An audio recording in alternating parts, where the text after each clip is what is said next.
All right, guys, how's it going? Let me catch my chat. First of all, Dust, thank you for the super chat, man. I appreciate it. Actually, let me select it up here. Everyone like the stream and stay resilient. And Bilbo, of course, I remember you, man. What's going on? Hey, Ramiro. What's up, Bobby? Alpha. So you're winking. JCat, what's going on? So appreciate everybody that's tuning in. Our guest will be here in about 5 or 6 minutes or so. Excuse me. Just wanted to kind of catch up with you guys and whatnot. I appreciate everybody that stopped in so far. Should be a really good interview. Very excited about this one. I got my notes pulled up over here. So yeah, very excited that we have some stable internet in comparison to, what we had kind of going on this past week. Man, it sucks so bad, dude. But we also have M.A. Aquari, who plays Sean Payne tomorrow at 6 p.m. Central Standard Time. So definitely be on the lookout for that. And so yeah. Let's see. Yeah, JCat, there are ads. I will try to, if you guys get a lot of ads, let me know and I'll try to balance it. Because I think I might be able to do that from here.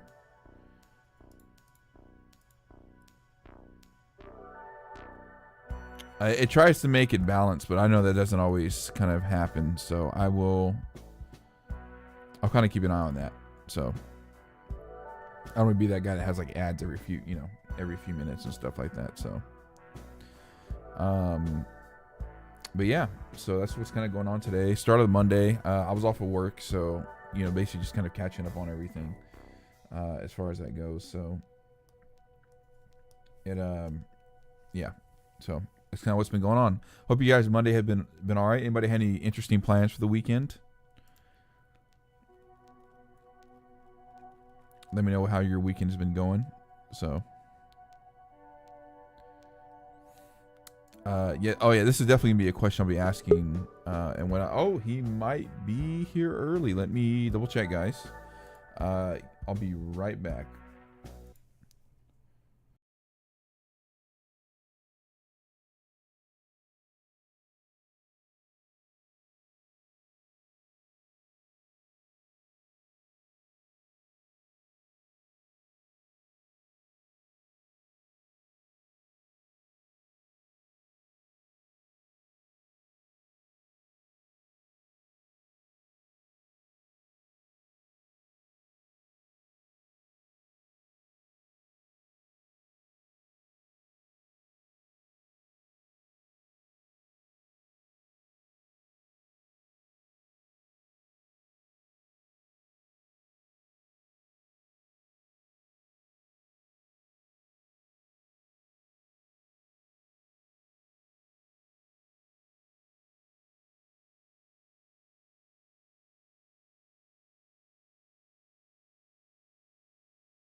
All right, guys, we have him here in the backstage. So let me give him my best intro that I can give, as I usually give with all my guests.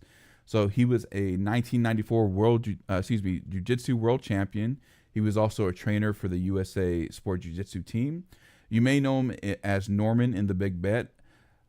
We'll all definitely know him as Bobby Brown in The Karate Kid Part 1 and 2 and Cobra Kai.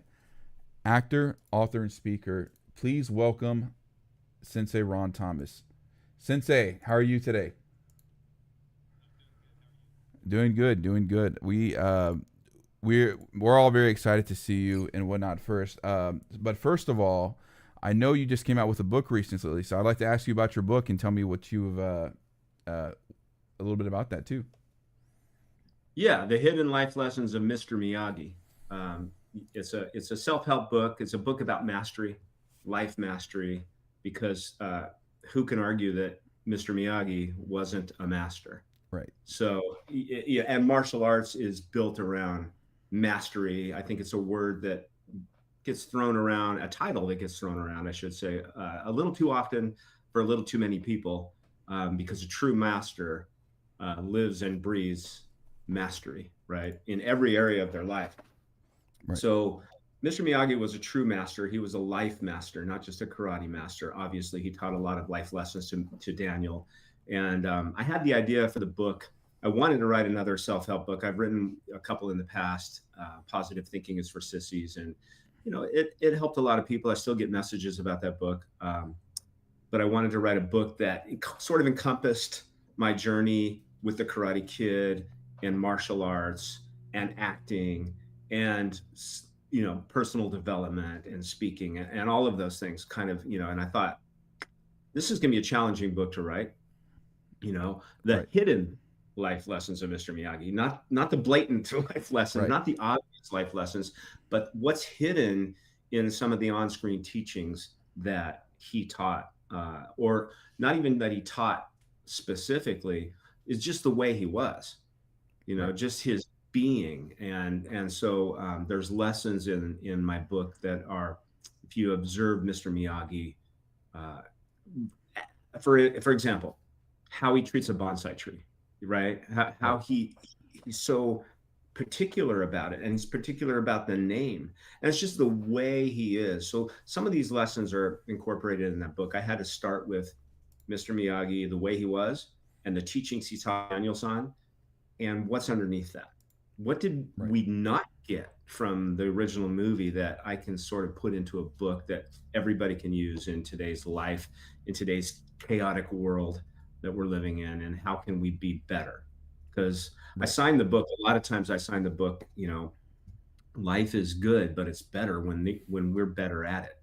Right. Here's to mastery. So yeah, that's the idea. That is so awesome, and it's really cool to see that you are very kind of like, especially now with how Bobby has turned out in Cobra Kai, just being able to kind of also like dive into that too and be able to put this wisdom in a book. So, where can they find this book? Is it your website, Sensei Ron Thomas? Correct. Correct. Okay. Well, you can get it everywhere. It was Okay. published. My publisher released it worldwide back in December. Um, if you want it signed by me, unless you see me at a Comic Con or a book signing event somewhere, if you want it signed by me internationally, in fact, I'm shipping a couple out today overseas. If you want them internationally or if you want them here domestically, I'll sign them. But you got to get them from my website, unless, like I said, unless you see me at a book signing somewhere, and I'll sign them. I'll personalize them to you, and I'll ship them out. Or you can just buy one from me, or you can buy one from Amazon, or you can buy one from Barnes and Noble. Anywhere. Right. Yeah.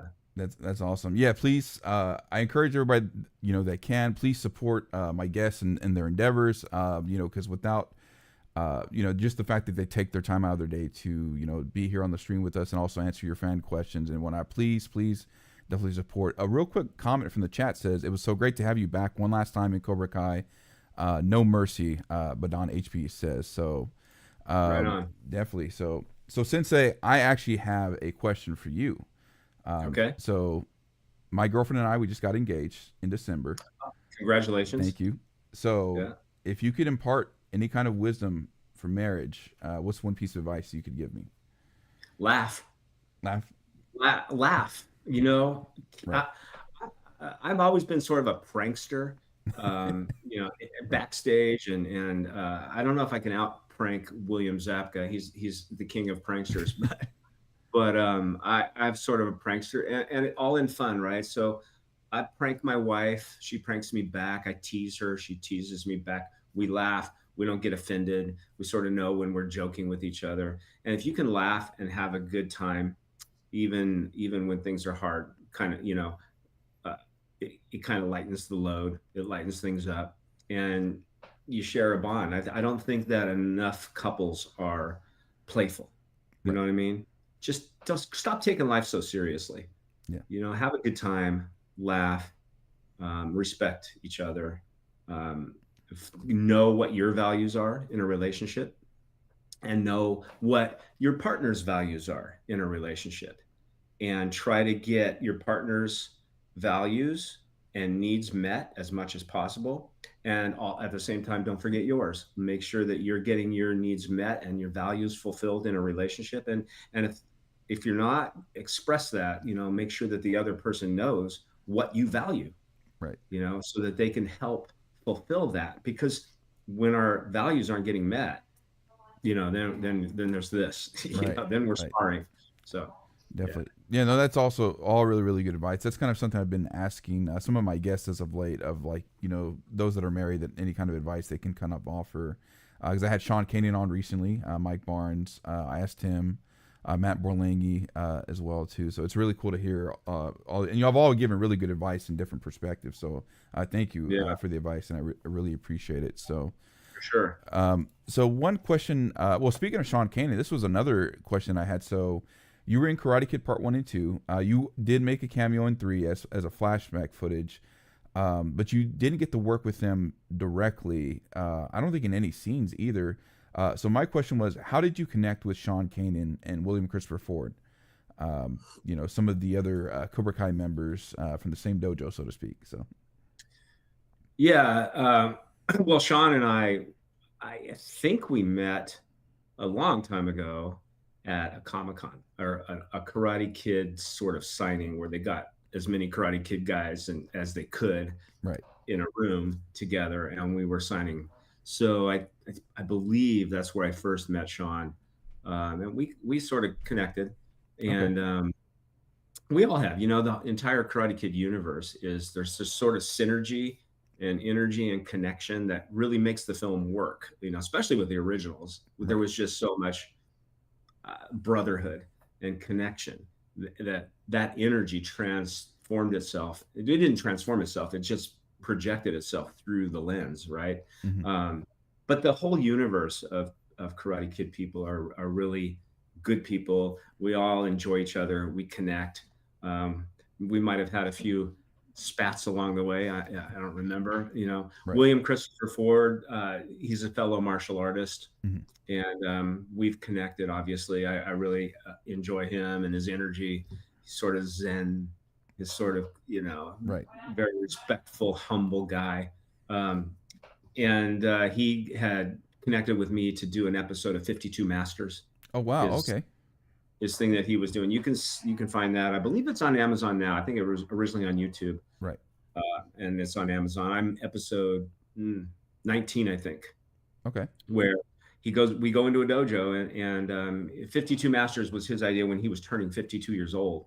He wanted to shoot 52 episodes, right, of this idea that he had of different martial arts styles. And so he went in to the dojo, and I actually used him as an uke. Yeah. Put a little paint on him and show him what jujitsu is about. And so yeah, you can catch me on his thing, 52 Masters, and I'm in the dojo teaching martial arts. Okay. Yeah, I'll definitely. Oh, sorry. Go ahead. Yeah. No, I am talking a little Cobra Kai, and we did this a few years ago. So yeah, that was something I was definitely going to ask him about, because I'm going to have him on the show Friday. So I'll definitely have to ask him about your episode too, because I did see where he was training with Grandmaster Daryl Vidal, right? That's the proper term or proper title. Is it Grandmaster Sensei? Yeah. Yes. I don't know that he was training with him. I believe he had his roots going back to Fumio Demura. Oh, I see. Okay. I don't think, I might be wrong. You have to ask him. I don't think that he trained with Daryl. Okay. I think there's a few of us.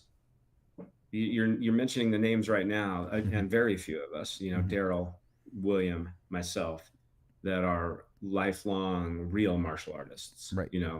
I was the only one, the original Karate Kid, besides Daryl. But Daryl was not cast as an actor. He was found later as sort of an extra for the fight scene. But the original cast, I was the only one who was actually a black belt. Right. Yeah. So there's a few of us that are Daryl, myself, and William, who trained in the martial arts. Right. Yeah. Yeah, that was something I was going to ask. That was one piece of trivia I definitely liked reading about, was that you were one of the only, at that time probably the only one, especially with a black belt, And Pat Johnson was he kind of lets you have your own moveset and choreograph your own fights, right, to kind of give Bobby his own individuality. So Pat Johnson, rest in peace. You know, I definitely loved his work, of course, in the Karate Kid films. I also know he helped, I think, choreograph the first Mortal Kombat movie. What is some of your fond memories working with Pat Johnson? Well, that's one of them. You know, I originally, the story goes, ironically, the film is called Karate Kid, but when my agent called me up and said I had a audition for it, and then they told me, don't mention that you're a black belt. And I'm like, well, what? First of all, it's kind of a dumb title, the Karate Kid. Woo. And then it's like, okay, I'm going to go in for this movie, and it's about karate. It's a Karate Kid, and I'm not supposed to tell them that I'm a martial artist. And they said no, because it's being directed by Academy Award-winning director John Avildsen, right, from Rocky. And a lot of people forget that or don't even know it. And they're going to focus on your acting. Now, if they ask you, tell them, but if otherwise, just leave it alone. So I just went in and I didn't say anything about my martial arts, you know, and then later on, Pat Johnson came up to me like 6 weeks into training, and he says, you know some stuff. You've had some training before. And then I had to kind of tell him, you know, he's like, yeah, because you can see a martial artist who's trained can see how another martial artist who's trained holds their body, their posture, their position, how they move. You can tell, you know, it's completely different than a white belt. Black belt moves differently than a white belt. Right. And so he came up to me, and then once he realized that I had training, he was so busy during the montage scenes for the tournament that he was, you know, all these extra black belt fighters coming in from all around Los Angeles. And he was so busy dealing with all of them and having to choreograph all these little fights for the montage and the background stuff. He said, Ron, I take this guy and take this guy. So he grabbed me 2 black belts and he said, I want you to choreograph a couple really quick fights. You score a couple points and you score a couple points on this guy. Bring them to me for approval, but choreographing, I'm just too busy. And so I did, you know. So a lot of the flying leg scissors, when I do a flying leg scissors, the guy lands on his back and I back fist him to the face, score a point. That's jujitsu, you know. That's it came right out of jujitsu. And then the other spinning back sweep, sort of. So the guy kicks and I sort of sweep and take him out. Those are all that was all choreographed by me. So that's one of my fondest memories with working with Pat, was him letting me, you know, trusting me enough to go ahead and do that. That was pretty cool. Definitely, because he was teaching everybody else Tang Soo Do, right? In Cobra Kai. He was teaching all of us Tang Soo Do. Yeah. Okay. That's his background. That's what we were being trained in. Right. Yeah. Yeah, they were really cool. Yeah, we had some comments here too. Said that it was really cool. Knuckle Duster Buster said the fact that you choreographed your own fights was really, really cool. And I have to agree that, yeah, because of course, you know, you said the flying scissor, the takedown.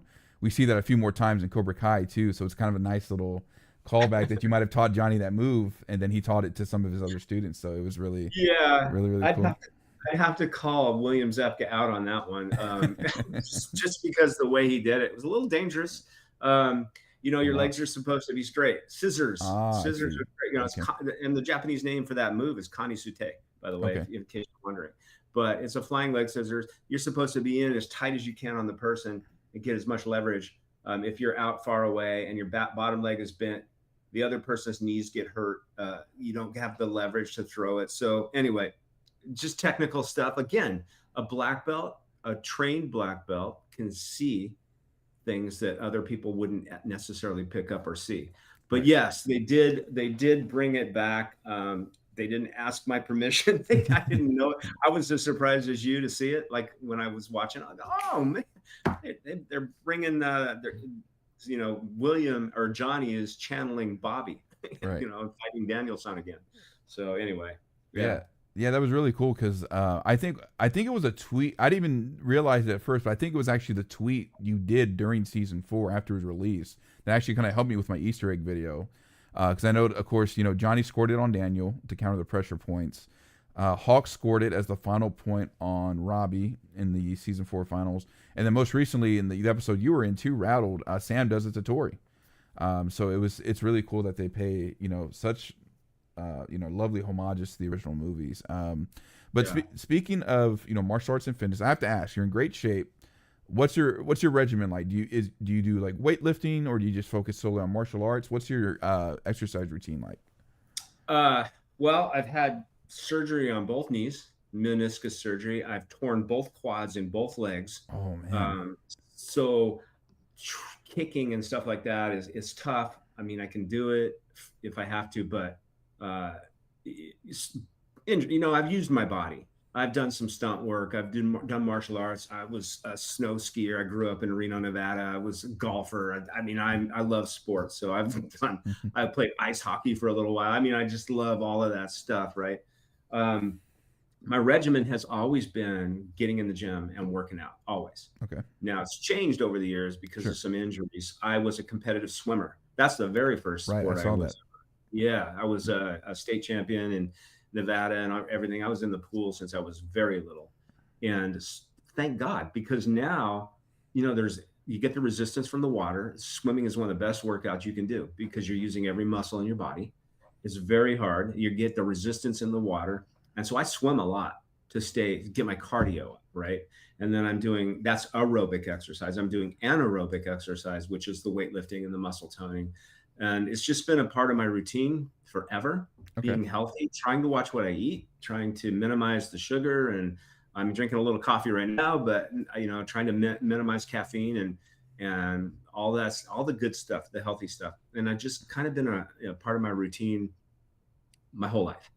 Right. Okay. So I'm in the gym 5 days a week, 4 to 5 days a week, working out. And there's other things too, mentally. You've got to mentally stay in shape. I meditate, read good books, self-help books, read something that connects with my soul, not the surface stuff. I kind of like to go deep within and then laugh again, back to laughter, right? These things, don't take life so seriously. These things I believe, keep you young, Right. So that's kind of my routine. Okay. Somebody says you don't look 60, you look 40, brother. So they say you're doing pretty good. So I appreciate that. Yeah, definitely. Speaking of fitness, though, do you have any go-to cheat meals nowadays, or something you like to kind of splurge in? God, I have an 11-year-old daughter. Our pantry is full of snacks and crap, and I'm trying to teach her. My parents didn't know. Right. Both my parents smoked cigarettes. Both my parents died from complications later on of smoking cigarettes for all those years, but they grew up in that generation. Right. And they grew up in a generation that wasn't health conscious, that didn't know what we know now about sugar and about all that stuff and how bad all that stuff is for you. And so I try to teach my daughter, at least give her education on what too many calories does, what too many empty calories or snack foods, or sugar, and all the stuff that she loves, like we all did when we were kids, right? But it's really tough for me to maintain my health when it's there. The chocolate is there, it's right in front of my face. And so when we go out to eat, my daughter likes, chicken nuggets, what are they? They're fried foods.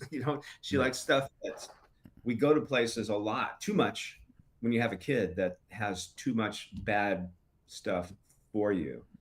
So it's really a tough fight. It's a tough fight to argue with my daughter about what to eat, what not to eat. And then a lot of times I cave in, I give in to her, but then what am I eating? Right. So yeah, I do have cheat meals. I love hamburgers. One of my favorite meals has always been a hamburger, a chocolate milkshake, and onion rings. Oh yeah, that sounds really good. Yeah, it's always been one of my favorite meals, but I check myself, Sure. I really do. Of course. I let myself have that stuff, but it's not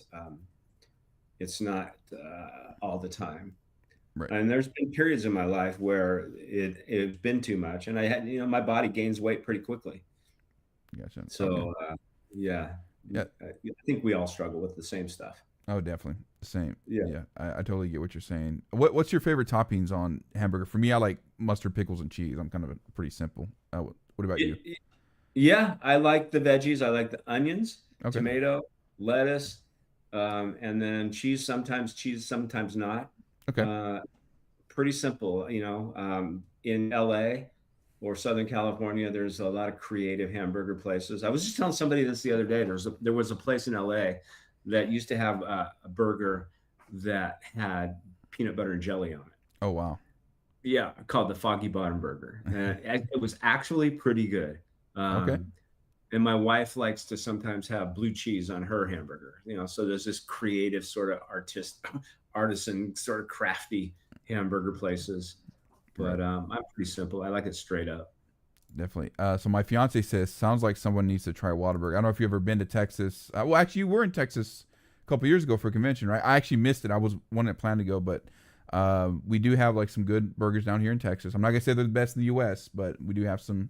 So if you ever get a chance to try some Whataburger, so You got some good barbecue. oh I know yeah, that. yeah, Yeah. So we enjoyed some of that stuff. oh, that's good. That's really good. Mhm. So here's a question I wanted to ask, kind of to circle back to martial arts for a second. Who were some of your influences growing up when you got into martial arts originally, or did you get into martial arts for a different reason? I'm just kind of curious about that. Yeah, and that's in my book. I don't know if you can see my book back here. Let me move it. Yeah, Let go me ahead. slide it. Anyway, There we yeah. go. So it's in the opening of my book. I talk about how I got involved with martial arts because I Okay. was really small. I was like weighing in as a freshman in high school, under 100 pounds, barely like scratching like 4'9" or something like that. I think I was under 5 feet. And I can remember weighing in for PE, and the junior varsity football coach, who was a big guy, looking at me going, "You need to go home and eat, son." Oh man. In other words, grow, go put some weight on your bones, right? And then I'm walking around the high school, which was a pretty big high school, and had lockers on both sides, the long hallways. And I'm looking for my main locker because they give you the number, and I'm checking this out. And it's kind of at the end of the day, and there was nobody in school. I thought I was alone until I heard some laughter coming down from down the hallway, and four guys are walking toward me, and they're laughing amongst themselves. And I thought, no big deal. I didn't know who they were, Right. but it might as well have been Johnny, Bobby, Tommy, and Dutch. Oh. Because Yeah. Dutch locked eyes with me. I'll just call him Dutch. I know who he is. I'm Sure. still looking for him. Oh. He steps I'm walking this way and they're walking this way. As we're passing, he steps out from the pack and punches me in the face. Wow. Like hard. I'm like, it hurt, but what am I going to do? It's me and against four guys, and I'm little. They're kind of bigger. I don't know if it was like a freshman initiation. I don't know what that was, Right. but it hurt. And so that got me into martial arts. My friend was taking jujitsu at a church, by the way. Oh wow. Talk about synchronicity at Right. Unity Church in Reno, Nevada, that didn't have any mats. So I learned how to do all these throws that, judo came from jujitsu. So we're doing the judo style throws, and you got to learn to fall and not hurt yourself, landing on this hard floor that had carpet over it, but that was about the only padding. And so I got very good at falling. And so, yeah, that got me started in the martial arts. And just so happened that my sensei was, a master in jujitsu. I would call him a master. He's really one of the best instructors I've ever seen. And I've been around the world. I mean, my sensei was my own personal Mr. Miyagi. And he understood. He didn't just know a bunch of techniques. He understood what made them actually work. And he was able to teach that stuff. And he was also very in metaphysics and power of the mind and character and all of that stuff. So he introduced me to a lot of things that are still very important in my life. So he was a big influence, but then we were involved with Jiu-Jitsu America. And Jiu-Jitsu America they weren't arrogant. They didn't think they were the best. They allowed all styles into the organization. So I learned from judo, Olympic judo trainers. I learned from Filipino knife fighters and Oh wow. and all of that stuff I learned from Taekwondo experts. Billy Blanks was an inspiration of mine and a good friend. Oh, I nice. learned from all these different styles. So Wally Jay he used to teach Bruce Lee. Wally Jay was the head of the organization and also an Olympic judo trainer. He was a big influence. Okay. And then he brought one time he brought over, he used to throw me around all the time. He used to use me as a Zuke for demonstrations. Right. But anyway, he brought over Don Jacobs from Trinidad. And if you don't know who Don Jacobs is, look him up. He became one of my biggest influences and inspirations in the martial arts, because when I first saw him, I was in awe. Like, I was in awe of how fast he moved, very similar to Bruce Lee, how agile he was. It's the first time I ever saw somebody do a dive roll over like 4 or 5 people standing Oh, up wow. fully. He did a dive roll over them and come up. He didn't pull his punches the way we do in America. Because over there on the streets of Trinidad, it's like going into the streets of New York. Right. It's not a joke. They don't play around, Right. and they're not open to all these lawsuits that we are here in America, right? So they train different. Mhm. And so I remember him punching Anuki, one of his students, his own students he brought with him, and they all are like, he would say something, they're like, yes, master, I master. They were very serious, and I remember him hitting. You could hear the sound like a machine gun. He went up and down the body, hitting like pressure points, and he come back, and when he was done, guy was bleeding from his mouth, Oof. like the guy was standing there almost passing out. And I was like, wow, that's pretty impressive. Although, we didn't train that way. I'm like, I'd never seen anything like it. So anyway, long story short, Master Don Jacobs became a inspiration of mine just because of the creative techniques he used, the creative things he used to do. And he was for real. This guy was for real. So I've had a lot of inspiration. I've been exposed to quite a few martial arts styles. Aikido, another one, Mhm. and these different masters. Professor Toru Tanaka was in that organization. He was Odd Jobs in the James Bond Oh, films. yes. Yeah. And he was a 7th degree black belt, and I was very impressed by him. So I've been exposed to quite a few, had a lot of exposure, and it's been good. It's been a fun journey. Definitely. That sounds. I'm sorry to hear that. All the way back then, that just experience. I've had experiences like that in school. Like, unfortunately, countless ones. So I can definitely understand that too. I actually just got into martial arts recently. I just started taking Taekwondo back in August, so I'm now up to yellow belt, black stripe. So Okay. it's a little bit of a different challenge because I'm not a spring chicken, as they would say, but I hear you. yeah. So but it's humbling because the grandmaster is really really cool. I love how positive he is. He teaches respect for others, self-respect yourself, confidence, and things like that. So it's really humbling, being able to kind of go back and do that. And so yeah, it's really, I encourage anybody really to just kind of get into martial arts. It's just so not only just for physical fitness, but as you mentioned earlier, just help get your mind right too. Yeah, it's a lot of fun. Yeah. The right instructor will do a lot for Mhm. you. I Definitely. was told, I remember one time somebody saying, there's very few institutions that you can go to. Schools don't do it. Churches don't do it. Parents don't do it, that teach the life skills that you need Right. to survive in this lifetime. And it's true. If you look at the martial arts, it's ingrained, right? That stuff is ingrained in the martial arts. You just have to find the right teacher.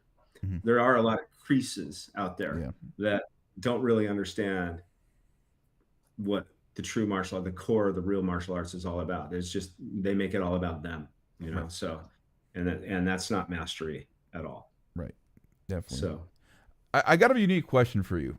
So when I first saw you in Karate Kid, I don't know if everybody told you this, but you like with your hairstyle and everything, you really reminded me of Luke Skywalker. Has anybody ever told you that?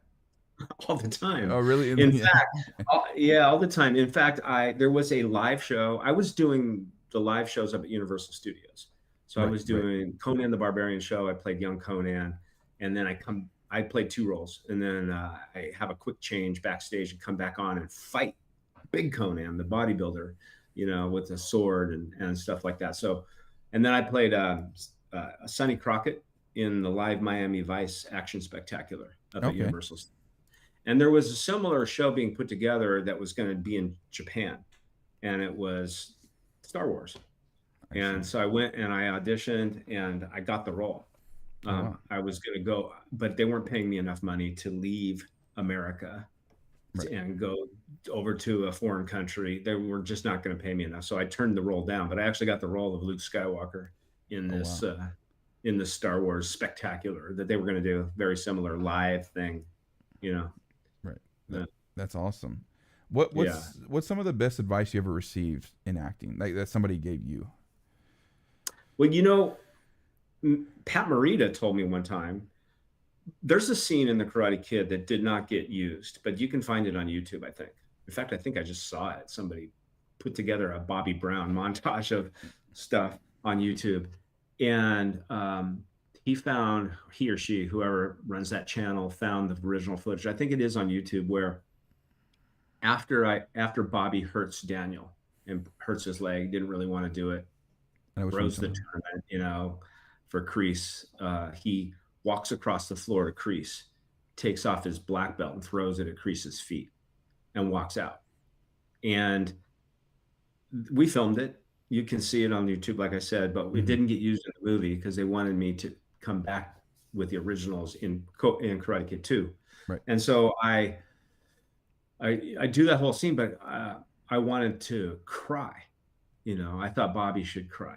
He just hurt this guy he didn't want to do. He just disqualified himself. He didn't want to do that. And I was talking to Pat Morita about it. Now, back then, I was a younger actor.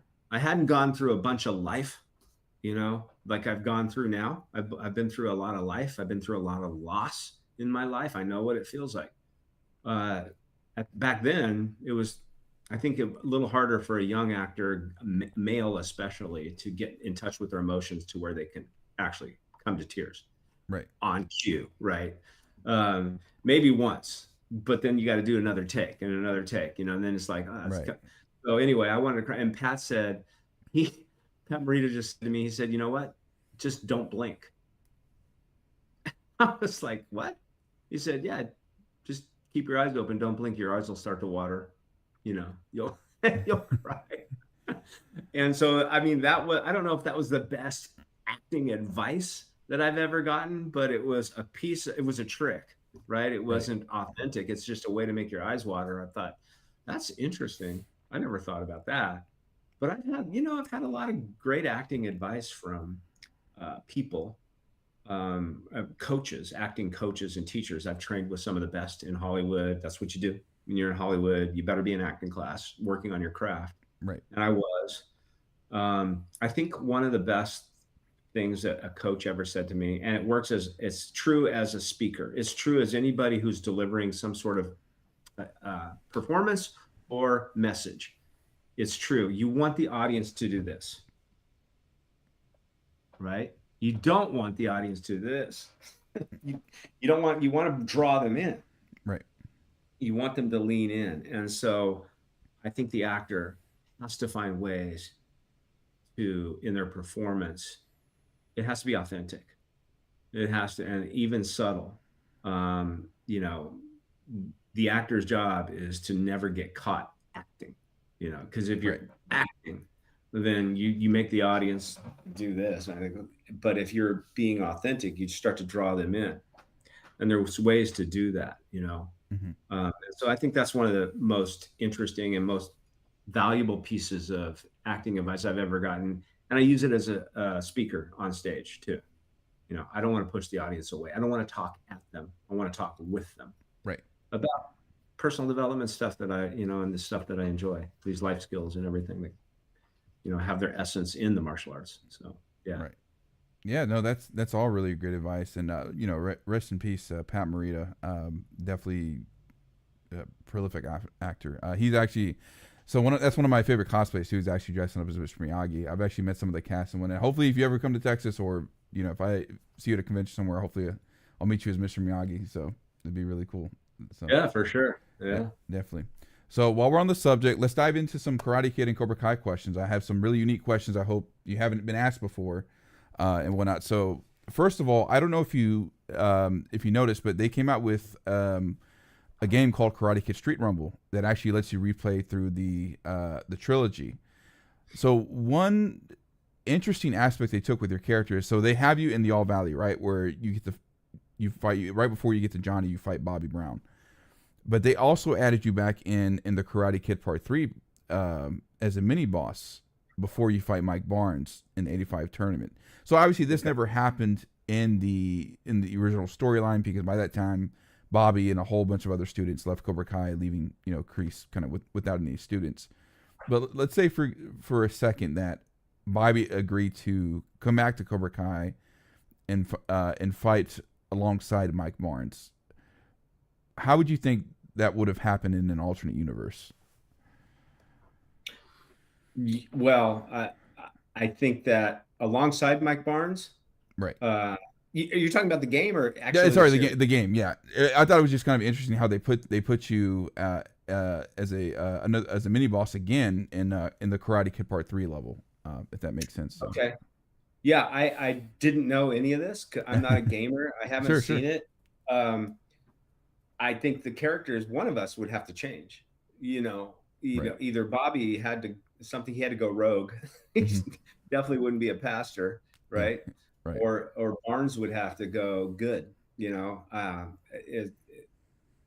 Unless I don't know how the characters are. So one of us would first have to change and agree to fight alongside of each other. I think the character of who they are, right? And Barnes did change, in the series, and Pat and Pastor Bobby kind of just evolved from being a good guy to taking it to another level and becoming a pastor. So I think that's what would have to happen. Okay. Somebody'd have to change their character. Something would have to happen where the core of who they are, their identity, changed. Right. I might actually be able to pull up that footage really quick too, because I actually live streamed it a few months back when it came out, and I can actually probably find right when. I think the level was called not Heart of the Cobra, but it was called Final Match. Let's see. Okay, so I'm going to move my screen really quick, and I'm going to present this with you and the rest of the stream as well. So let me present here. Share screen. And then, okay. And then just to make sure you can see this, correct? Yeah, I can see it. Okay, so this is, so I was playing as Mr. Miyagi. Let me fast forward a quick second. So this is you basically go through the entire now it's, of course, it's the '85 All Valley, and you are right around here somewhere. I remember having a hard time with this level too, because it was the final level. Actually, you're just about to show up. Give me 1 second.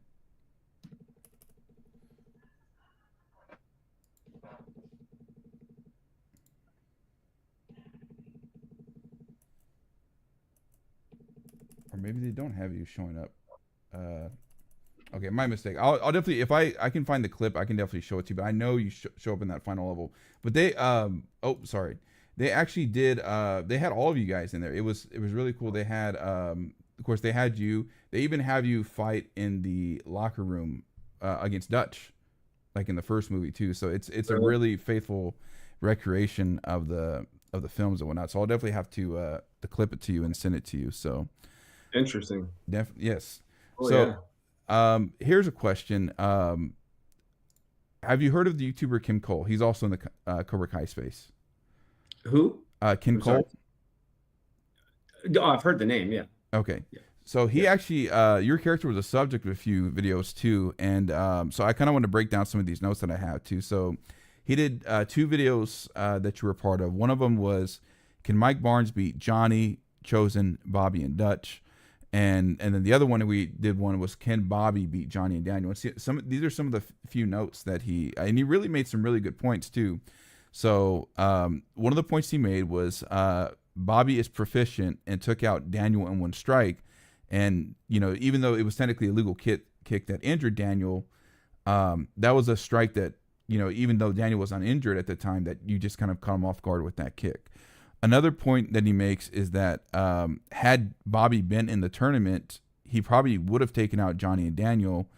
And in season 4, Kreese admits that he favored Johnny, which is why he protected Johnny from you in the 84 All Valley finals. Of course, the soccer fight didn't count because, you guys got tangled up and you guys were off guard. He also mentions that Bobby Brown is a dark horse that could surpass Johnny, was the only Cobra Kai student was never eliminated from the tournament. He was just disqualified. So nobody had ever beaten. And also, along with Johnny, you were the one that fought in the tournament the most.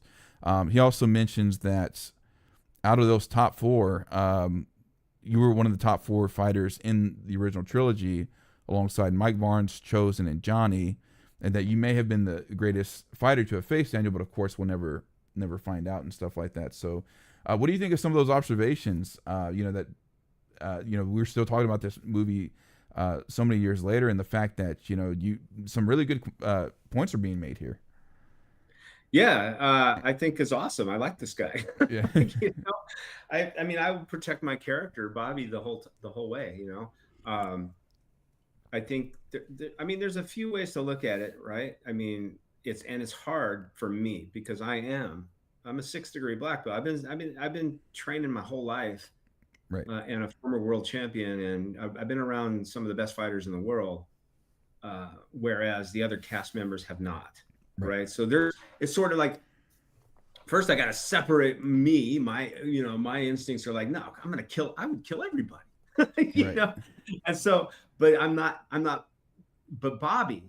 So I like the points that he's making, and all of them are completely valid. And I've always thought that along those same lines. Right. Here's the thing, emotionally, Bobby was the one who had a level head. Right. He's the one who had a heart. He's the one who had integrity. And he's the one who could, in a sense, he control his emotions. You see him lose it a little bit on the soccer field. But all in all, Bobby is the one who, in a fight, the guy to watch out for is the one who's in command. Who's in control of emotions. The one who gets triggered and loses his emotions is easier to beat in a lot of ways. So, and I think if you're going to pinpoint any of these people, the one who was in control the most and in command and in exhibiting a degree of mastery over self would be Bobby. Right. All these other characters did not have any. Barnes didn't have mastery over himself and his emotions at all. He was just a wild man, and then Chosen, when you look back and you look at what I'm talking about, even Johnny, was able to get triggered and you could see it, but Bobby was always not too far off center. Some of these other characters are too far off center to get into a real fight. So, and therefore, from a master's perspective or a higher level fighter, black belt, they're easier to deal with because they're mentally already lost. They're mentally scattered. So I would add that in, and it's just as a way of proving what this guy is saying about Bobby. I totally agree with a lot of it. Yeah, definitely. I'll definitely send you his videos. I'll share. I think you would love them. But yeah, he made some really strong points for you. And Ken Cole, he does a lot of really good Cobra Kai work too. He does like a lot of deep dives into Karate Kid Part 3. Did some really good videos on Terry Silver and Mike Barnes and things like that. So we worked together a few times. So I love him, man. He's really, really cool. But kind of speaking, you were talking about in control of his emotions. So this was one scene I always wanted to ask you about too, because even for example, the beach fight, right? Even Bobby was like, hey, talking him out of like, hey, don't fight. And even while you're on the sidelines too, you kind of look at Johnny like, man, I can't believe you just, beat up this guy. I wouldn't say it was out of character, but I think the one question, because, you're the actor that played the character. how would you justify Bobby's actions on the soccer field? Do you think he was just more just trying to play a prank? Maybe didn't mean it to go that far, and that's kind of why he got heated when Daniel punched him? Or how did you approach playing that scene? Yeah, I think that Bobby was, they were on the soccer field. He tripped him on the soccer field. I don't think that he expected Daniel to jump on him and punch him, Right. while so I think that came, he was caught off guard. It was more like, I'll just take him out on the soccer field, just trip him a little bit and you know, make him, intimidate him, bully him a little bit. But then Daniel, he wasn't such a wimp, Yeah. I mean, he really wasn't. He had this little fight in him, and he had enough, and I think Ali was there too, so he had something to show. Right. Yeah. Everybody, I can remember. You can remember when you're younger trying to show off for a girl. So Ali was on the soccer field also, so he had something to prove. He didn't want to. He wanted to save face in front of her, so he jumps on Bobby, and I think too, Bobby gets up. He knows this fight's not going to go anywhere because the coach is there, the PE coach is there, other students are there. It's not going to evolve into something else. So he goes ahead and trips him, but he gets punched, and he gets up and he wants to go after him for hitting him, but so I don't think it's anything more than that. Gotcha. Okay. Yeah. No, it was something I was always kind of wondering because you did such a good job of maintaining the consistency of like being level headed. Of course, we all think about the Halloween fight, the tournament, even like in, the beach fight too. You were just kind of very like, hey, like, come on, like, just leave it alone. So that was really cool. Yeah. One thing. So, well, here's a unique question. If we could take Bobby Brown from the 80s, put him in Cobra Kai, who are some dream matches you'd like to have against the new generation? From any dojo, all of them. And there were so much fighting going on in Cobra Kai, and there were 6 seasons of it. Yeah, I think Bobby should have fought everybody. Okay. Yeah, I like that answer. Yeah. Yeah, that's definitely one of the that's some of the fun conversations we have, because I do like a lot of short videos of dream matches of like, who would you want to fight and stuff like that. So okay, I like that answer. So I kind of have some. Well, before we jump to season 6, I also personally like to say that 2 of your quotes really hit home for me in Cobra Kai, which is the one from season 3, which I've even kind of used among some friends and stuff like that. It's like, you don't always do the right thing because it works out. You do the right thing because it's the right thing to do. And then more recently in season 6, hey, take the leap. When is anything ever going to be perfect? That one really, really hits close to me now because we're doing wedding planning and, and then I'm trying not to like be stressed about stuff. So where did those quotes come from? Like, did you any real life inspiration when you were doing the delivery of those lines, or just anything you thought about at the time? Bobby is so close to me in real life, who I am, his character, wanting to do the right thing, wanting to help other people, wanting to be sort of a mentor, guide. That's why I use the title Sensei, because not just because I am one, because it means teacher, guide, father, although I don't want to be a father to everybody, but teacher, so Sensei, pastor, Bobby, sort of the same thing. I didn't, of course, write those lines. There's brilliant writing on the show, brilliant writing. Cobra Kai had a team of writers that were just world class, phenomenal, and they came up with the wisdom that they thought that Pastor Bobby would impart. And, so the inspiration, I mean, I'm involved in personal development, right? That's my other track that I do stuff on. I'm an actor, but I'm also a motivational speaker and a guy who's always been into mindset and mastery and personal development, because I know the power that we truly have. And I don't think most of us are using it mentally, emotionally, physically. And I want to, when I'm teaching it and when I'm talking about it, when I'm writing about it in a book, a lot of times I'm just communicating to myself, and I'm expressing it. Even No Mercy Mondays. I don't know what I mean. I got to write that today. I don't know what I'm going to write about yet. But a lot of times, not all the time, but a lot of times those messages are simply to me, like, what's happening? I'm just sort of talking to myself, and I'm letting everybody else in on it. I think So when I read those things from the writers in Cobra Kai, I think I can instantly pick out the message. I mean, it's so true, right? But Johnny's complaining about, well, this is why I haven't asked Carmen to marry me yet, and then this was going on, and this was going. I just wanted everything to be perfect first.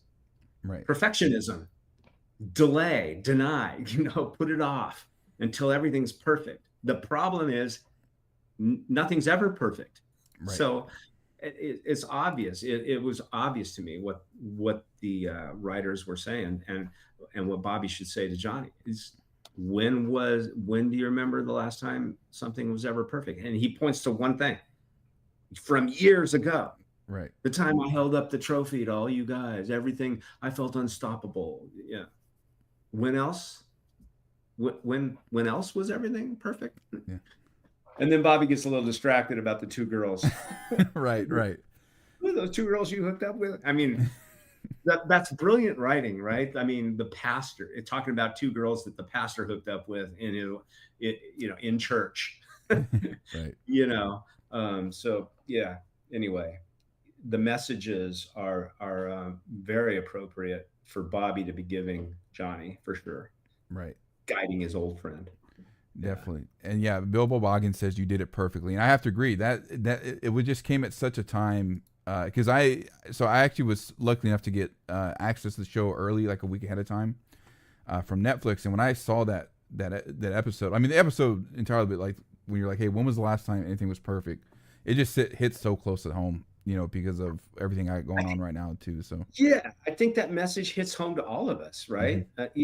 Marriage, especially, like, you're going to ask a woman to marry you and you want to get married, but it's all got to be perfect, and you delay it and you put it off, and then you maybe even miss an opportunity. But I mean, you could use that message in every aspect of life. When's the right time to invest? When's the right time to buy a house? When's the right time, to get in shape? When's the right time? It's just, everything's got to be perfect. Well, just because it feels better, that's why everything has to be nothing's ever perfect, So just do it. If it's important, if it connects with your values, just do it. Take the leap. Definitely. Agreed. My friend might have found the timestamp. I'm trying to see if he posted it yet. He might have found the timestamp, but we'll come back to that here in a second. So, of course, another thing we've all had a burning question about was that how did Bobby and Daniel interact after 84 All Valley? Because obviously back then Bobby did apologize and said he didn't mean to do that. And of course, like when you brought up the deleted scene, the black belt, I immediately knew what you're referring to, because like I love that scene as well. So, it was very cool that they gave you guys that very quick moment. I really wish there would have been more. So in your mind, if you were the writer and you were able to kind of do like an extended scene of like even before season 6, how would you picture that conversation between Daniel and Bobby going down after not having seen each other maybe for 30, 35 years? Right. And yeah, I think Bobby, out of all the characters in Cobra Kai, and there was just a lot of characters, right? There's a lot of storylines going on in Cobra Kai, and I think, but out of all those characters, not only was Bobby an OG, an original, and a lot of original fans wanted to see more Bobby, and I agree with them. Honestly, I mean, just be transparent. I agree. I think Bobby had, out of all those characters, not only was he original, but he's the one sort of centered, balanced character still. Like, we're getting back to that, right? Out of all of them, right? He's the one could bring bring everything back to center. Ralph came up to me at the premiere. He goes, "Have you seen your episode yet?" And I go, "No, I haven't seen it yet." And he said, it's one of the best episodes of the series, the entire series, because it brings everything back to humanity. Right. It brings everything back to, and I think that there could have been more of that. And the one character that could have done more of that would be Bobby. The conversation between Ralph and I, probably, we still live in the same area. I'm a pastor now of a church, and Ralph's has a car dealership, somewhere along the line, probably bought a car from him, Right. and we had a little conversation about, I could see Bobby apologized right away. I got messages. I've got similar messages from on social media, right? Like I wanted to see something between you and Daniel and this and that. And somebody said the other day, where was the apology? And I said, I said, Bobby apologized right away Right. in the original movie, but I think there could have been a more heartfelt conversation, and the conversation probably would have been like, coming to buy a car or something. And listen, about that thing all those years ago, I was sorry then.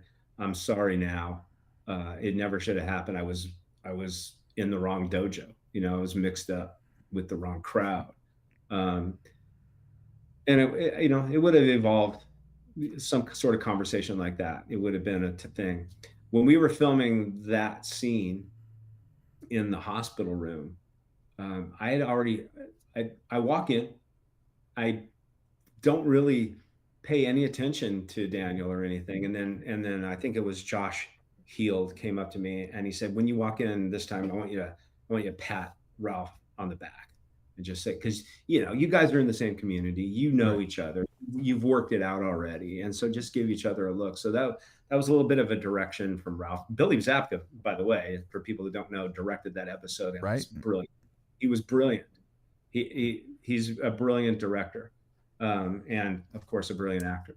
But anyway, so I got that piece of direction, and and I was like, yeah, okay, it's great, but I agree with you. I think there could have been more. There could have been something, some sort of scene between Bobby and Ralph. Maybe Bobby married Ralph. Right. I don't know. Maybe Ralph already, maybe, but the direction I always got was, you guys live in the same area. You guys know each other. You know who you're, and you've worked it out. So right. I don't know. There you have it. Yeah, but no, shout out to Josh for saying, "Hey, no, we need this in that scene for you to to imply that you guys had already put it." So yeah, I didn't know it was his suggestion. So that's really, really cool. Some quick comments from. Oh, go ahead. He's the one who delivered the message. It was probably Josh's thing, like, do this, Right. But I don't know. I don't know if Billy I don't know if they talked it out or what. There had to be something, right? Right. I mean, there was history there that had to be something, even if it was a very small moment, that showed the audience and showed the original fans the connection that Bobby and Daniel had. Right. Yeah. And we had some quick comments from the chat. Squirt says Bobby was Cobra Kai's moral compass. Knuckle Duster Buster says this is great. Love hearing about this from Ron. And then Nico says, I really like your deleted scene that we talked about with you throwing down the black belt from the Karate Kid. So yeah, the chat's loving the interview. We even have somebody from Peru that says hola from Peru. So it's really cool. Thank you, Sonic. I saw the timestamp, so I got that. I'll definitely show that to Sensei Ron here in a second. So here's another question that I kind of want your opinion on. Obviously, with the scene with Kreese and Silver of them kind of going out in the explosion, it's meant. What a way to go out, right? First of all, right. But say Bobby found out about Kreese's plan and whatnot, right? For some reason, what do you think Bobby would think about Kreese's sacrifice of finally turning good and doing the right thing to not only for Johnny but for the legacy of Cobra Kai? And Bobby finding out that Kreese did that as a sacrifice. What do you think Bobby would think of that? Well, I would have to assume that Bobby would find out, right? It's a tough one. I mean, because he's a pastor, I think that he's probably against taking your life, taking someone else's life. Right. So he didn't really redeem himself. He still has some fair. revenge, Yeah, it's a fair point. Right. So I mean, he killed William Christopher Ford's character. Oh, Dennis, yeah. Gonna go kill, and then he took himself out too. So as a pastor, he would he would probably do a lot of praying for his soul and the souls that were lost. I don't think Sure. that that Kreese really, you know, he may have seen the error of his ways, but he still was revengeful. That's why Right. he went there to blow up the boat. Yeah. Um, which was, I went with Tony O'Dell. Tony O'Dell was at the premiere, and we were chatting, and I knew what was going to happen. I knew Mhm. that I didn't know that he was taking himself out but Marty Cove had told me, yeah, I got to go back to LA, and we're going to see that I'm going to go blow the boat up and all this stuff. I thought he was going to do it with like a bomb or something. Right. I didn't know he was going to do it with a cigar. Yeah. But Tony had no idea, and I kind of wish Marty had never told me, because Tony was like, "Oh my God," he was so shocked and surprised at that scene, Right. and that's how Kreese took himself out.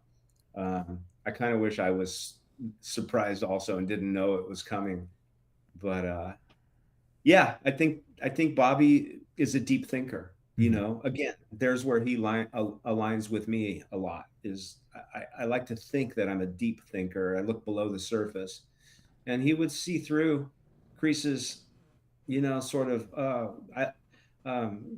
He didn't really. He realized the error of his ways, good, Right. but then he still went and killed people, including Yeah. himself. Yeah. It's That's not very fair point. Very fair point. Yeah. not good in the Christian world, right? Not Sure. good as a pastor. So because you're not good in the eyes of God, whatever Mhm. God is, right? Right. So Right. anyway, yeah, I think he would just probably do a lot of praying for him. Right. Gotcha. Okay. Yeah, that's very good answer. Yeah, some of the chat, yeah, morally conflicted. Yeah, that's a very good point. With what Sensei Ron was saying. So here's a quick question I had for you as well. So obviously you also had the bar fight in season 2, episode 6, Take a Right.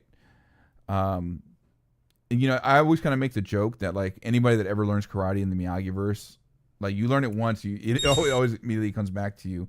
Oh, real quick, fantastic Knuckle Duster Buster. Thank you for the super chat, by the way. It says, fantastic interview. We love you, Ron, and we love Bobby. Actually, we'll give his question out before I get back to mine. Yeah, What I was love you your guys. yes? He says, what was your world like in the '80s when Karate Kid came out? Oh man, it was the '80s were a magical time. You know, they don't make movies like they made in the '80s anymore. I have to The agree. '80s Yeah, were Yeah, the '80s were spectacular music wise. There was a lot of great music coming out at the time, and for me, I was chasing my dream. I was in Hollywood chasing my dream, in acting classes, going on auditions. Um, and so it was a magical time in my life. I sort of missed those times of driving around and trying to find the audition with what we had as called a Thomas guide. right, And a Thomas guide was a map of Los Angeles. We didn't have Waze and Google Maps, and right. we didn't even have cell phones. So we were driving around and looking for auditions and meeting people and running into John Avildsen on the street in Sunset Boulevard and it was just what can I say? It was a magical time in my life. The '80s were really special for me because I was, like I said, still had this vision for my future and chasing after that vision and going through a lot. Lost my mom. That's a Oh whole nother wow, story. My sorry. mom, that's the first experience I had with somebody very close to me dying. And I was doing the Conan shows up at the Conan the Barbarian show, live shows in front of 3,000 people 4 or 5 times a day up at Universal Studios, people from all over the world. And it was just, and it was amazing. Seriously. That's awesome. Yeah, Yeah. my condolences, and the chat says condolences as well. So sorry to hear about your mom. But yeah, so yeah, I was gonna ask. So as I was making the joke that like once you learn karate in the Miyagi verse, they it just comes back automatically no matter how many years you have. So some people wanted to know, do you think Bobby had another teacher, or was it just everything that he learned from Kreese in that bar fight? I think Bobby would have found another teacher. Okay. I think karate was important to him. Martial arts was important to him. And I think as he grew older and realized who Kreese was, and he was training with the wrong sensei, I think Bobby would have found somebody new, probably more like Miyagi. In fact, I'll tell you a quick story. Sure. I was told, and I can't remember who told me this, but there was several different options for Karate Kid 2. And things happened with Elizabeth Shue and Allie, and not coming back, and negotiations and all that stuff that goes on behind the scenes. Right. But I was told there was a version of a script where, because I throw the belt at Kreese's feet, there was a version of the script, a version of a story that they were potentially going to use, where Bobby leaves the Cobra Kai and becomes best friends with Daniel and starts training with Mr. Miyagi. Oh, wow. And so I never saw the script. But I was told that and I cannot remember who. I wish I could remember who told me that. But I was told that there was a version that could have happened where Bobby had left Cobra Kai and became friends with Daniel, and then would have to go back and fight against his old buddies in the tournament. If it's true, crazy. Sucks for me, right? No, yeah. I mean that would so, and that would kind of, to me, that would make a lot of sense, because one of the scenes I analyzed in a video I did on Hawk on season 3 was that I think it was either you or Tommy. Well, you for sure, because I think didn't Kreese knock you away when you tried to stop him from choking out Johnny? Car? Yes. Yeah, and Karate Kid 2, yeah. Yes, I tried to stop him. Yeah. Yeah, you were you were one of the only ones to actually do something about it. I mean, even Dutch, and that was one thing I kind of compared between Hawk and Dutch, was like, at least Hawk did something like Bobby to help his friend, where Dutch just turned his back. Right. Which I know behind the scenes it was more because I think he wore a wig, right? Chad McQueen, and he had to have a cap over it. Rest in peace, Chad McQueen, by the way. But yeah. And I think that's why they kind of tried to like have him, but it still kind of all worked, character wise and things like that. So, right. Yeah. J Cat says we need a Pastor Bobby spinoff. That would be really cool. I'd have to say so. Yeah. Hey, I'm all for it, man. Yeah. Sign me up. Yeah, definitely. Yeah. So, one of my friends did find the timestamp. So we do have the footage. So let me try to pull that back up really quick. And it turns out I went a little too far. So let me pull it up before.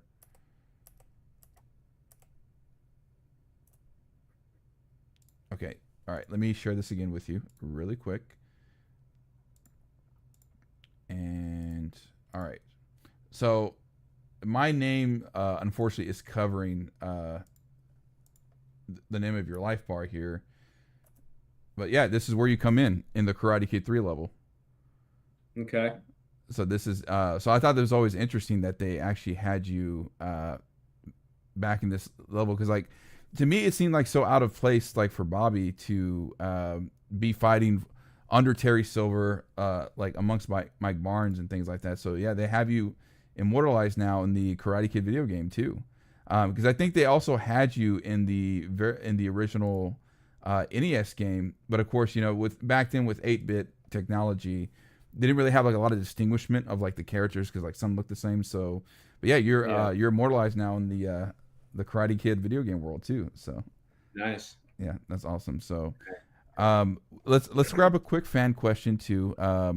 So my fiance wanted to know is, in season 3 they had the soccer scene where Dimitri trips Hawk. Did you know at that time that they were also going to be, when you were working on set, that they were going to have that reference to your sculpt, or no, at the time? So no. They do all these subtle references back to the original, and I've always thought it was brilliant, Right. So I like in the first, I think it was the first episode where Daniel is cooking pancakes for his kids, come on, Sam, got Bananarama, chocolate chip pancakes. Yeah.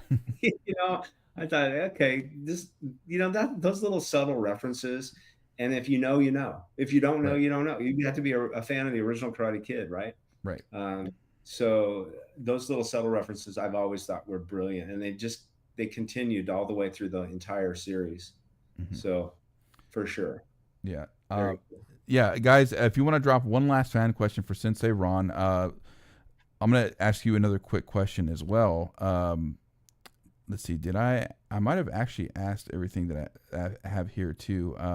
But here, let's throw out another one. If you could have a dream match with somebody from the '80s, so Mike Barnes, Chosen, Johnny, who would be your some of your top opponents that you would pick for a dream match? Say if they did do the idea of Karate Kid 2 where Bobby was friends with Daniel. Well, okay. So it would have to be a real match, not one out of vengeance, not one Sure. out of anger, but just one out of who can score the most points and win the dang trophy, right? Right. Reality based. Yeah. So, reality based karate tournament looks nothing like you see, Sure. in the series or anywhere, but a reality based a karate tournament, I would say, to put to rest a lot of the arguments going on, I would want to fight Johnny.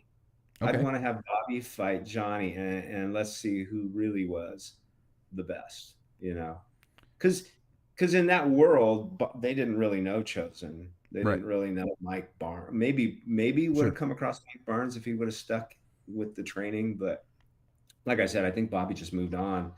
But that would probably be the dream match for me. Is just Okay. Bobby fighting Johnny. Yeah. And Bobby loves Johnny, and I love Billy in real Right. life. We're very good friends. So I'm just saying a karate match. Let's Of just course. put it to rest.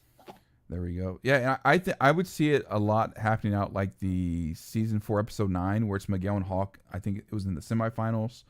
Of course, no injuries would be taking place, but I could see it. I could kind of see a very same introduction where you guys do the Cobra Kai handshake and then go into the duel. So I think that would be a really great dream match to fight. So Bilbo Boggins asks, any advice for people who want to go into martial arts and or tournaments? Yeah. First, know why you're training in the martial arts. Why do you want to train? For what reason? Or why do you want to get your kids to train? For what purpose? Self-defense, to stay in shape, fun, what is it? And second, after you decide that, is it jujitsu, is it judo, is it aikido, is it karate, is it taekwondo, is it kung fu? What do you think? And then if it's self-defense, jujitsu, Okay. hands-on, learning how to fight on your back on the ground as well as standing up, chokes and arm bars, not just strikes and punches. If it's focus and discipline and stretching and flexibility, karate or some form of karate, kicking, punching, striking. Again, so know what it is you're after, and then find the right instructor.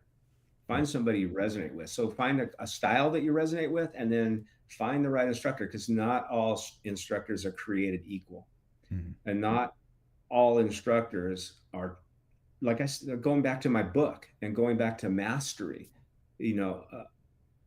Not all instructors are interested in life mastery or that kind of thing. A lot of them are just, there's a lot of arrogance in the martial arts.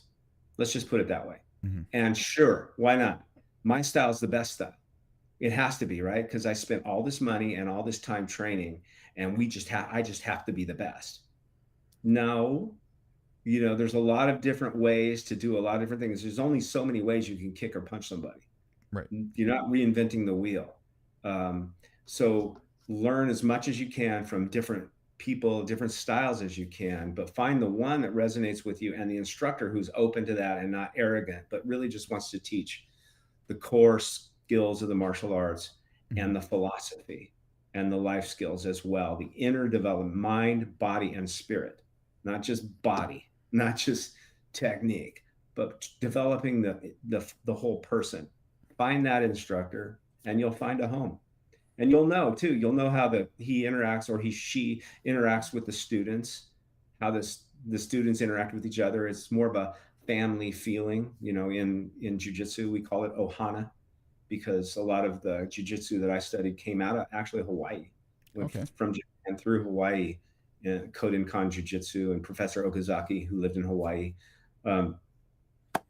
That's my advice. Find a family, and and don't think that your style is the only style and it's or the best. Don't get caught up in that. There's always somebody better. Right. There's always somebody who knows more.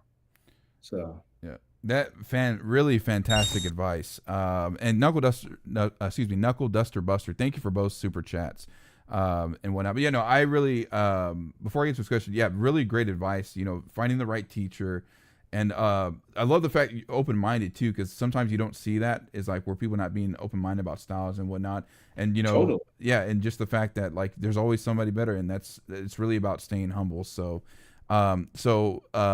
Buster wants to have ask, well, you did tell. Is there another story from the film of the Karate Kid, which was really funny? I know you mentioned about the don't earlier. You know, don't blink and the tears and things like that. So, is there another story that you could think of that was like just really funny? I know Pat must have been a blast backstage, or you know, and stuff. So, Uncle Pat was the best. I love him.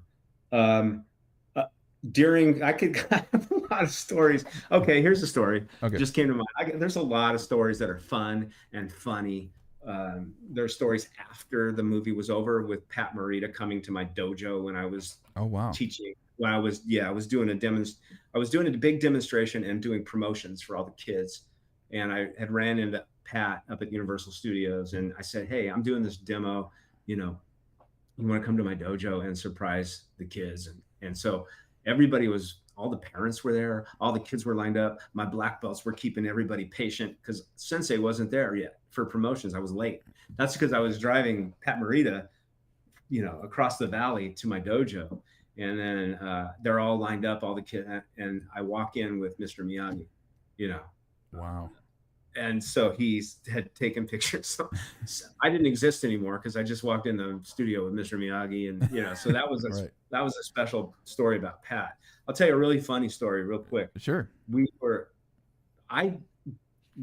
didn't ride our motorcycles. Now I did. I grew up with a dirt bike in Nevada, right?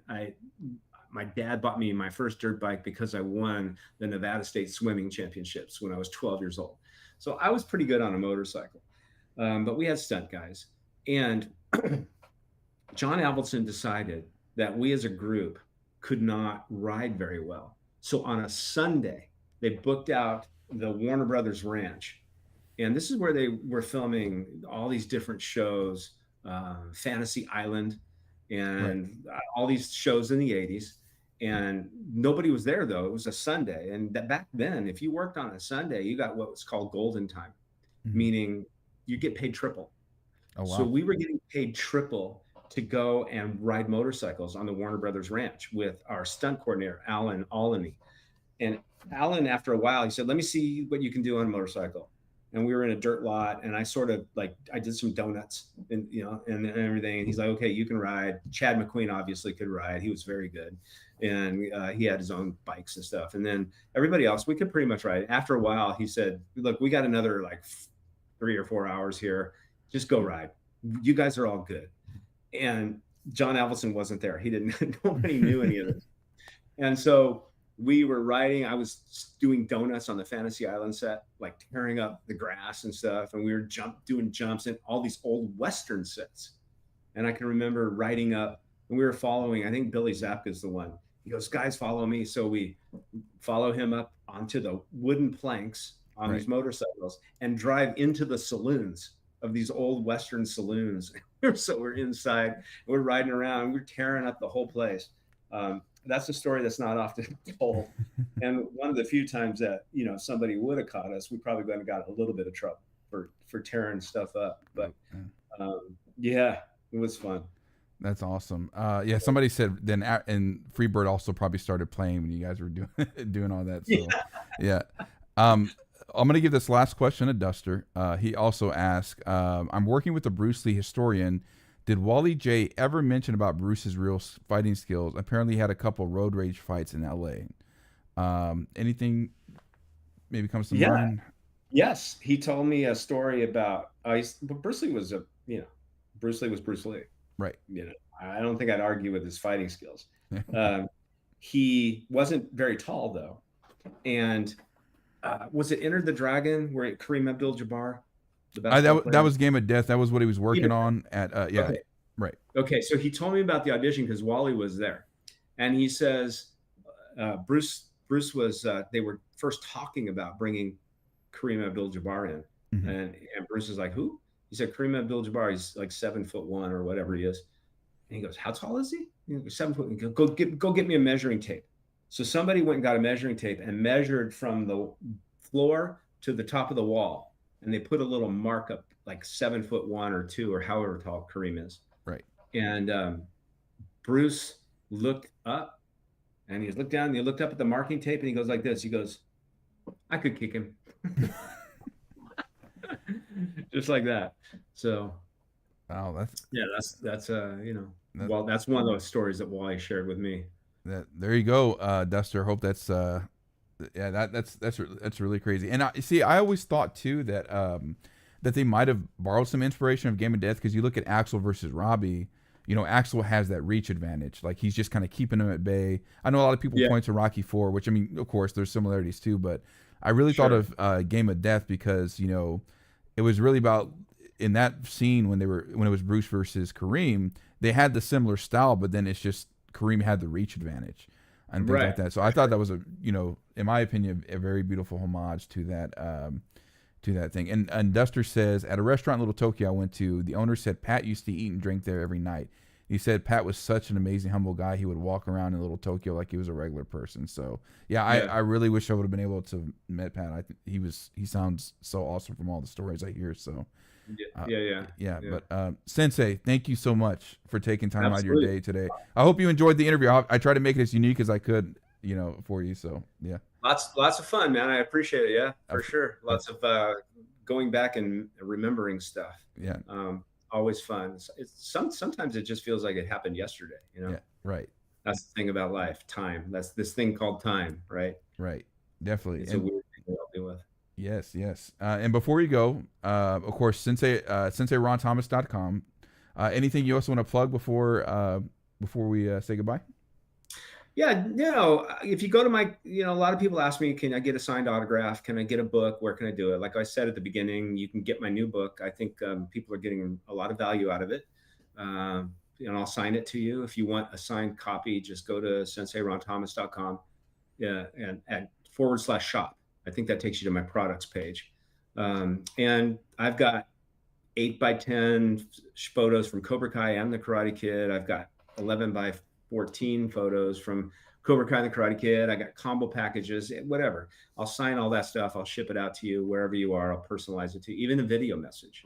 I'm on Cameo, but if you go to my website, it's a little bit cheaper actually, and I'll record a video message. So all that stuff's available on my website. And then I would also simply say, follow me on Instagram, follow me on, The Real Ron Thomas, follow me on Facebook, /Sensei Ron Thomas, and just keep up to date, because who knows what's coming down the pike. And I always let people know on social media where I'm going to be, what I'm up to, right, and that kind of stuff. So definitely. And I want to personally say, open invitation to come back. I'd love to follow you up with at a later time, and we can chat again. So it was. Absolutely. Thank you again, Sensei. I really appreciate it. And guys, please, again, SenseiRonThomas.com. Definitely support his work. And you heard it here first. If you want to get a video message from him, it's cheaper to do his website than Cameo. So, there you go. And of course, the Real Ron Thomas on Instagram. So yeah. Yeah. Follow me. One of the things I'm going to be doing too is a lot of people want to coach from me, right? Life coaching stuff. Right. And I'm going to be doing some life mastery online courses that I need to film and put up, so that those things, and I'll be doing some live webinars too, some where people can ask me questions and dealing with life stuff, so just follow me and stay up to date. Yeah, definitely. So Sensei, thank you again so much. I hope you have a great rest of your day. Okay. Yep, you too. Thank you. See you. Bye, you guys. All right, guys, that was Sensei Ron Thomas, man. That was such an awesome interview. It was so cool to hear. I'm always blessed with any kind of interview I can get for Karate Kid and Cobra Kai, but I loved talking to Ron, his unique take on everything, and even asking some questions about some burning questions, of course, about Cobra Kai and Karate Kid and some original stories and whatnot. You guys also had a lot of good questions in the chat too. Thank you guys for all the super Duster. No, you are amazing, sir. Thank you for the super chats, man. And Dust, and even the guys that just tuning in. And yeah, I had no clue this scripted existed either. Karate Kid 2 with Bobby and Daniel. Man, just imagine and stuff like that. So, Cobra Kai never dies, of course, and whatnot. So, you're always killing it. Alpha, thank you so much, man. I try to make these unique and whatnot. So, you unlocked like 3 to 5 nuggets on an unknown Karate Kid. Yeah, it was, it's crazy. Gianni. Yeah. So I'm gonna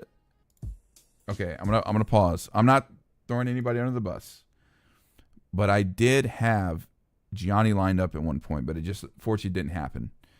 Some schedule things got changed, but I'm hoping I'm going to try again. I'm going to definitely try again and see if we can kind of get him and whatnot. So, but yeah, that's kind of what happened, but he was set to come at one point, but I'd imagine it'd be very similar to the, Vanessa Rubio interview. Cause I would love to and whatnot and stuff. So, are you okay if I put some info on? Yes. Yeah. Feel free to do so, man, and whatnot. So, but yeah, the VOD will be up, Jeremy. No problem. I appreciate you stopping in. So, don't know if there's another game coming out soon, but yeah. Hopefully we can get Gianni. I would love to get, it's always interesting having these interviews because, Cobra Kai and Karate Kid's so dear to me. But of course, none of this is possible without you guys. Thank you guys so much for tuning in, and whatnot. Yeah, I really hope you had a great time. I try to make these interviews as unique as I can, for everybody and stuff. So, thank you, Ramiro. I appreciate it. So, but yeah, guys, again, thank you all for anybody that's ever supported the channel. You make these interviews possible. So, I really, really appreciate it. But yeah, so tomorrow, at 6 p.m. Central Standard Time, I'll be interviewing OK Emeakwari, who plays Sean Payne in Cobra Kai. So definitely tune in for that one. I still am working on editing this. I've been kind of just catching up with work and everything like that. But Brandon H. Lee interview dropping soon this week, who plays Quan. So yeah, you guys tune in. You guys stay beautiful, stay awesome. I'll catch you around next time.